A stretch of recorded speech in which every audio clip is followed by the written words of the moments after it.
आइए सुनते हैं उपेंद्र नाथ अश्क की लिखी कहानी ये मर्द। किसी किस्म के एहसास के बगैर गोविंद ने चुपचाप लक्ष्मी की चारपाई के इर्द गिर्द पर्दे लगा दिए। पर्दे जो लकड़ी के फ्रेम में सफेद कपड़ा लगाकर बनाए गए थे और जो मर्जी से खोले या बंद किए जा सकते थे। तब मिस सुल्ताना और बकैटी तेज तेज चलती हुई आईं और उनके बाद मतीन और संजीदा डॉक्टर साहब अपने भारी कदम आहिस्ता आहिस्ता उठाते हुए पर्दों के अंदर चले गए। कुछ लम्हे तक कमरे में खामोशी छाई रही।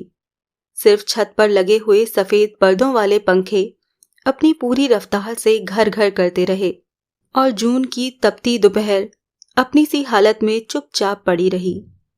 यकायक पर्दे के पीछे से कुछ उखड़ी उखड़ी सांसों की आवाज आई, फिर लक्ष्मी के बहके अल्फाज और फिर सुल्ताना की एक लंबी सांस।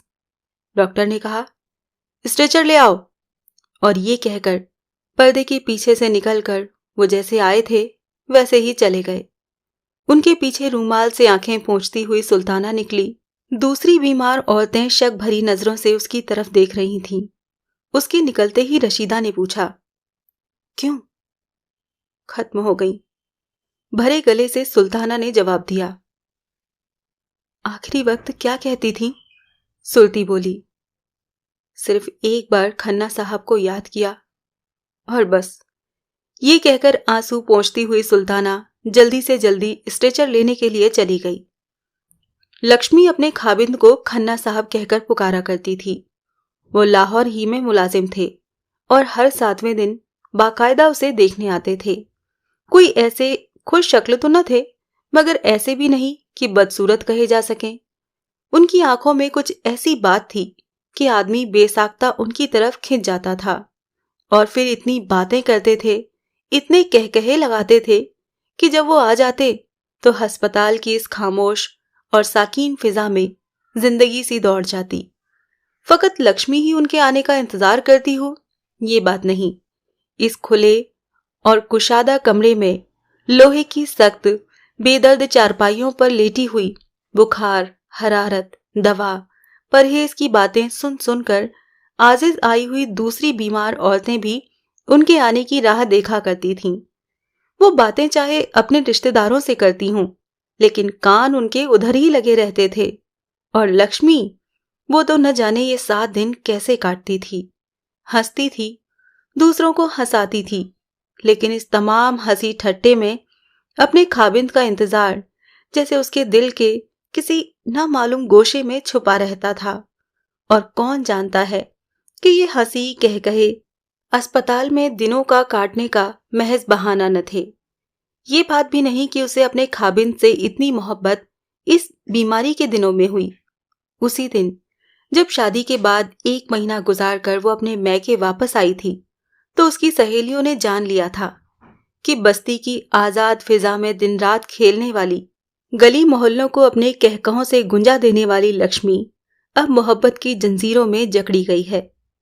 जब सहेलियां उसे चारों तरफ से घेर कर बैठ गई थीं, तो उसने फक्र से कहा था, उनकी बात पूछती हो? वो तो मुझे पल भर के लिए भी अपनी आंखों से ओझल नहीं होने देते। कितनी कितनी देर मेरी तरफ देखते रहते हैं और कहते हैं। शर्म से उसने अपना चेहरा हाथों में छुपा लिया था और फिर सहेलियों के इसरार पर उसने गुलाब बन बन कर कहा था, कहते हैं, तुम तो स्वर्ग की देवी हो, मैं तुम्हारी पूजा करता हूं। सत्या की रश्क भरी आंखों ने तब देखा था कि उसकी ये बात अपने खाबिंद से हर हिंदू औरत को जो मोहब्बत होती है उसकी ही मजहर नहीं, बल्कि इस हकीकत पर बनी थी जिसकी ताईद उसका रोआ रोआ कर रहा था। तब अपने खाबिंद की बेइल्तिफाती का ध्यान आ जाने पर एक सर्द आह उसके दिल की गहराइयों से निकल गई। सावित्री ने अपने हसद का इजहार एक दूसरे ही तरीके से किया। खिसियानी सी हंसी हंसते हुए बोली, हाँ बहन, उन्हें मोहब्बत क्यों न होगी। एक बार हाथ से गंवाकर ही आदमी किसी चीज की कदर करना सीखता है।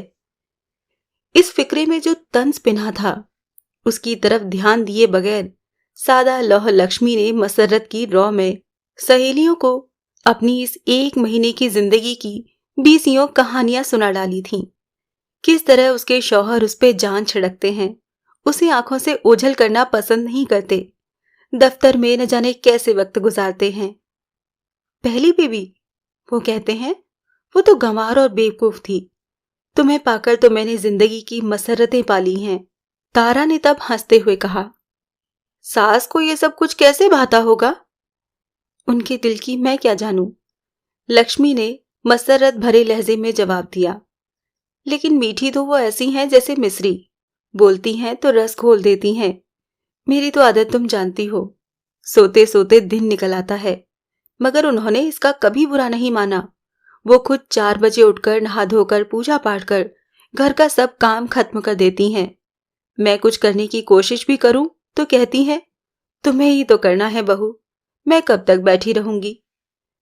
और उस दिन बस्ती में लक्ष्मी की रहमदिल सास और मोहब्बत करने वाले हंसमुख पति की कहानी घर घर फैल गई थी। और शादीशुदा लड़कियों ने दुआ की कि उनके पति और सासें भी ऐसी ही बन जाएं। और कुंवारी लड़कियों ने दिल ही दिल में कहा, भगवान हमें भी ऐसा ही घरवर देना। रबड़ के पहियों वाला स्ट्रेचर चुपचाप मशरिकी दरवाजे से दाखिल हुआ। गोविंद उसे धकेल रहा था और मिस सुल्ताना खामोशी से उसके साथ चली आ रही थीं। उसका हमेशा हंसने वाला चेहरा उतरा हुआ था, जैसे उसी के किसी करीबी रिश्तेदार की मौत हो गई हो। मौतें अस्पताल में हमेशा ही हुआ करती हैं और अस्पताल में मुलाजिम इस दर्जा उनके आदी हो जाते हैं कि वो अपने सब काम बिना किसी किस्म के एहसास के बगैर ही करते चले जाते हैं। लेकिन लक्ष्मी से सुल्ताना को मोहब्बत सी हो गई थी। सिर्फ सुल्ताना को ही क्या, सबको उससे एक लगाव सा हो गया था। उसने अपनी जिंदगी के कितने ही किस्से एक अजीब सादगी से बयान किए थे।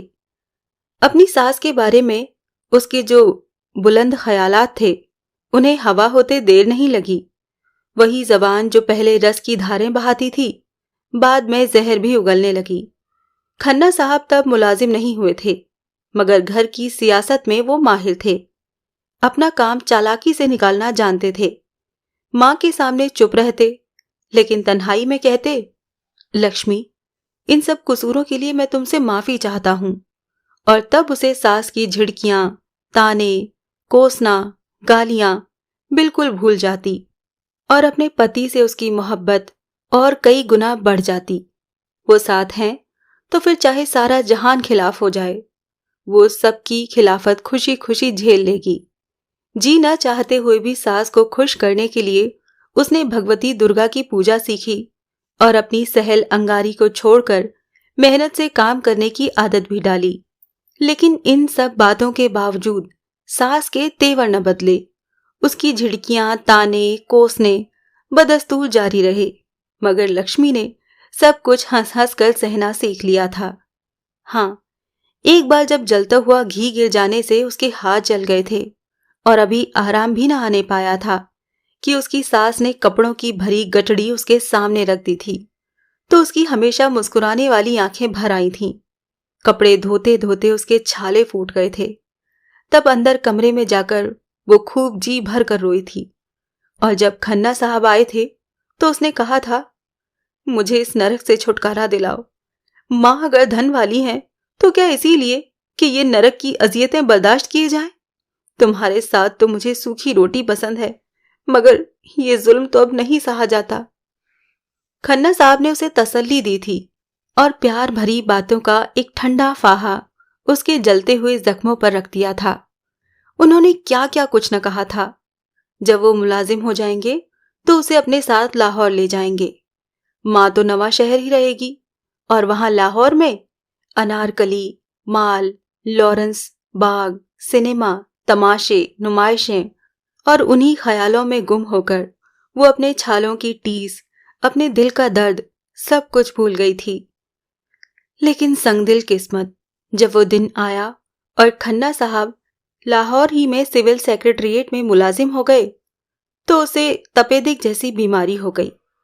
आहिस्ता आहिस्ता चलता हुआ स्ट्रेचर पर्दे के पीछे पहुंचा और कुछ लम्हे बाद सफेद चादर में लिपटा हुआ हड्डियों का एक ढांचा लेकर दोनों तरफ बिछी हुई चारपाइयों में से होता हुआ दरवाजे से बाहर निकल गया। डॉक्टर साहब बरामदे ही में खड़े थे। वहीं से उन्होंने कहा, मुर्दा घर में ले जाओ, तब तक खन्ना साहब आ जाएंगे। लहना सिंह तो कब का गया हुआ है। पल भर के लिए बीमार औरतों के दिल धक धक करने लगे। टीवी जैसी बीमारी से मुरझाया हुआ लक्ष्मी का जिस्म सफेद चादर में लिपटा हुआ सबकी आंखों के सामने फिर आ गया। टीवी की इन सब मरीजाओं का भी तो आखिर यही हश्र होगा। मौत से भी ज्यादा बुरा है अपने ही जैसी बीमारी से किसी को मरते देखना और खुद तिल तिल करके मरना। बहुतों की आंखों के सामने अंधेरा छा गया और आंखों से आंसू बहने लगे। पर्दे के पीछे से निकलकर मिस बकेटी गुसलखाने में हाथ साफ करने चली गईं, तो हमेशा दूसरों का दुख दर्द बांटने वाली रहमदिल सुल्ताना ने इस गमनाक माहौल को कुछ बदलने की कोशिश की। हमेशा यही होता था। हमेशा जब कोई मरीजा इस भयानक बीमारी के हाथों नजात पाती थी और कमरे में मौत की उदास खामोशी छा जाती थी, तो मिस सुल्ताना अपने मीठे तसल्ली भरे लहजे में अपनी दिलचस्प बातों, अपने हैरत अंगेज किस्सों से उस मौत की खामोशी को दूर करने की कोशिश किया करती थीं। बरस डेढ़ बरस से लक्ष्मी भी इस काम में उसका हाथ बटाती आई थी, लेकिन आज वो खुद ही मौत की गहरी खामोशी में समा गई थी। घड़ी ने टन टन 2 बजाए। टेम्परेचर लेने का वक्त हो गया था। दिल में उठते हुए आंसुओं के तूफान को जबरदस्ती रोककर दवा में पड़े हुए थर्मामीटर को हाथ में लिए और मुस्कुराने की कोशिश करते हुए वो रशीदा की चारपाई के पास पहुंची। रशीदा ने कहा, मिस साहिब, लक्ष्मी भी चली गई। थर्मामीटर को रशीदा की जबान के नीचे रखकर सुल्ताना ने एक लंबी सांस ली और नब्ज की रफ्तार देखने के लिए उसकी कलाई हाथ में थाम ली। सुल्ती ने कहा, आखिरी वक्त तक अपने पति का नाम उसकी जबान पर रहा। क्यों मिस साहिब, खन्ना साहब भी उसे इतना ही प्यार करते होंगे? होंगे क्या, करते हैं।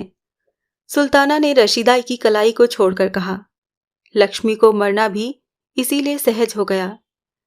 मैं तो सोचती हूँ मोहब्बत करने वाला पति जिस खुशकिस्मत के पास है, मौत उसे कुछ भी तकलीफ नहीं पहुंचा सकती। बेहोश होने के कुछ देर पहले जब उसे मालूम हो गया कि उसका आखिरी वक्त बस अब नजदीक ही है, तो मुझसे उसने कहा था, मिस साहिब, न जाने वो क्यों नहीं आए। इस बार तो उन्हें आए 15 दिन हो गए हैं। इस वक्त जी चाहता है काश वो मेरे पास होते।